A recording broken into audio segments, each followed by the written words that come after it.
this area again was back in the 1980s.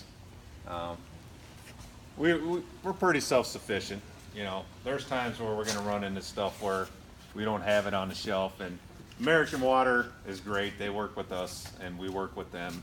You know, if they need a fitting and we have it and they don't, they just call us and we let them take it. You know, so it's been a nice working relationship with American Water. So, you know, even though we're not like Dixon where they're on both sides of the river, yeah, we have one town on one side and one town on the other, but you know, we work together. You know, that's the way I look at it. But I mean, you can see our equipment's in pretty good shape. It's early 2000s pretty much, you know, and it's great that the guys maintain the equipment real well. And you know, we had, well, the group before you guys, the resident was on Avenue C, and we had 2 main breaks in less than a week. Oh boy. So 2 4-inch main breaks. So in the middle of winter, you wouldn't think that happens, but you know, with the heat, I always say we get a main break. It's not because of the frost; it's because the expansion and contraction of the earth. You know, you don't feel it, but it's either expanding or contracting because of the heat. You know, and when I first got into this business, which I really didn't know anything about 23 years ago, because I was in the Navy for about 8 years. You know, I didn't know nothing about it, and people would say, yeah, it's the frost driving into the ground. If we had that, every block would have a main break. You know, it's just the way. Frost down at 4 feet. Yeah. And we seen it that 3 years ago, when that one of our worst winters in a long time, where we had 22. Well, that's when the water was turned off, and then we found out that we had like 23 or something like that, frozen lines throughout the system, and that got pretty ugly too. So, yep, we got snow plows, so we go out and help the street department keep the streets clean. So during those times of the year.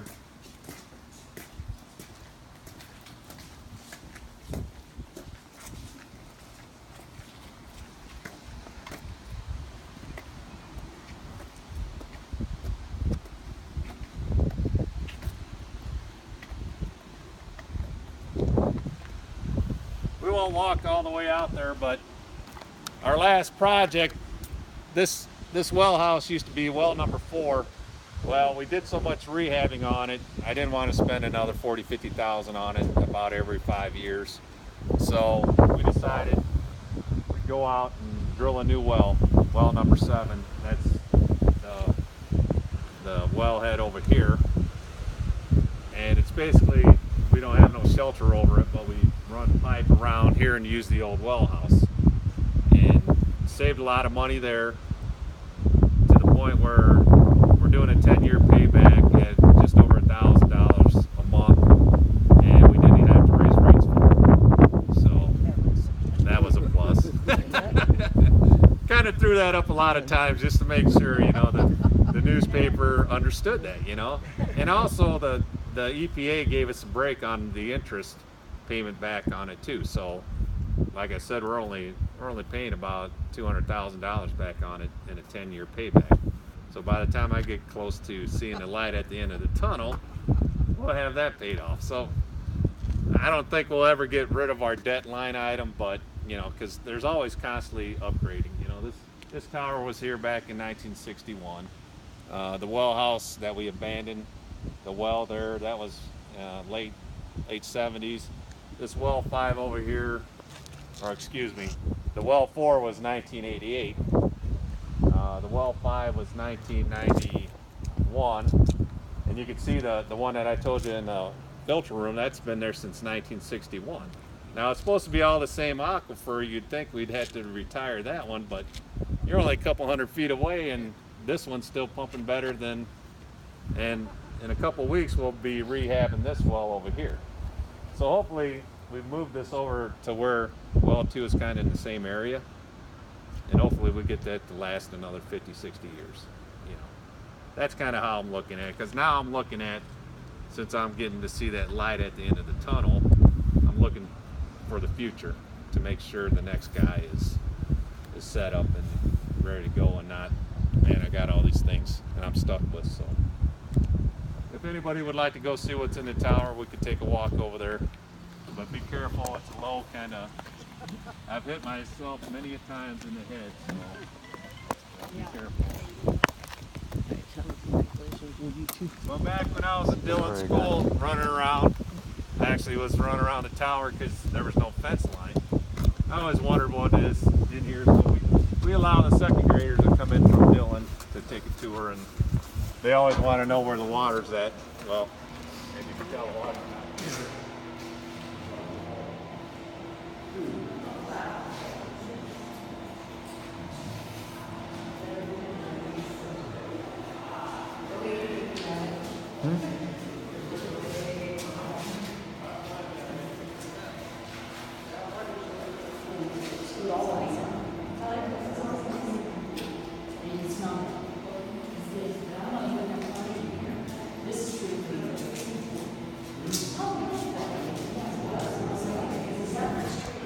Here's the line that takes the water up to the very top of the bowl, and then this this line here takes it out to the system. And the only reason why this is at 180 feet because we want to make sure there's pressure all the way to the very ends of the distribution system. We try and run anywhere from 65 to 70 pounds of pressure out throughout everybody's services and stuff. So, you know, this is our overflow pipe case. The hole fills up too much. It's got a place to go. So one day, about 6 months after I took over the job as superintendent, I came in here at the gate and there was water coming out of this door because it was locked. It was shooting out about 60 feet because there was a problem with our computer and we had somebody come in and they readjusted the level higher. So the SCADA wanted to just keep filling the hole. Nice way to start. Yeah, it was flooded all the way up. And all the electrical stuff was so it's kind of one of my worst stories. I think you told it on a way big scale. Oh, very.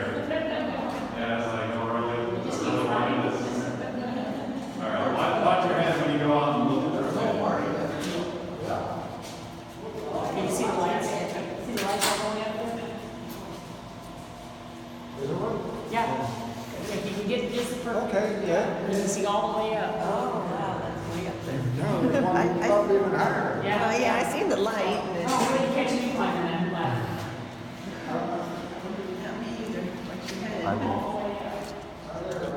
Yeah. I don't do heights. I wouldn't be up there. When the water all froze up, that was when we were getting ready to leave on the cruise. So Marty was flying me out.